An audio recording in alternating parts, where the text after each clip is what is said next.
Ginaengganyo sang Iloilo City o kon Iloilo Provincial Government ang mga Ilonggo nga mag-upod sa obserbasyon sang Earth Hour 2026 kung sa diin ilabi nga pabaluran ang pagkinot sang kuryente. Ginapangabay ang pagpatay sang non-essential lights o kon indi man kinahanglanon nga mga suga sa sulod sang isa ka oras.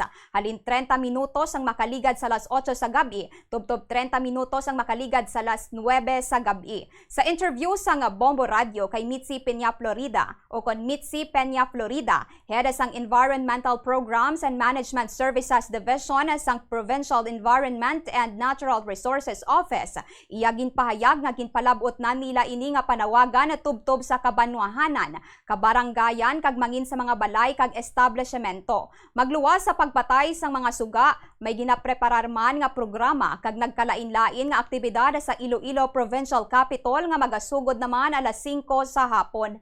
Pagaupdan ini sang Health Office, Sangguniang Kabataan, Philippine Red Cross, Water District kag iban pa. Sa mga magatambong sa event sa Kapitolyo, mahimo makaparehistro alas 4 sa hapon.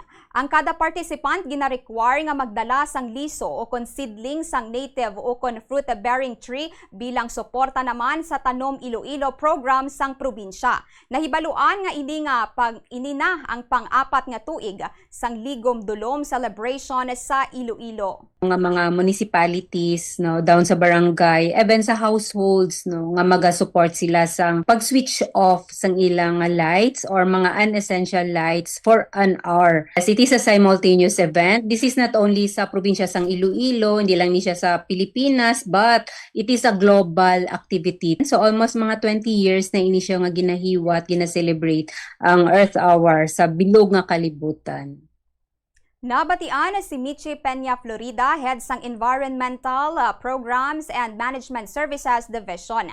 Ang dululungan nga pagpatay sang non-essential electricity kag equipment among pagpakita sang simboliko kag importante nga akto sang pagkinot kag pagbulig sa planeta. Ginsuguran sang Worldwide Fund for Nature ang obserbasyon sang Earth Hour sang 2007.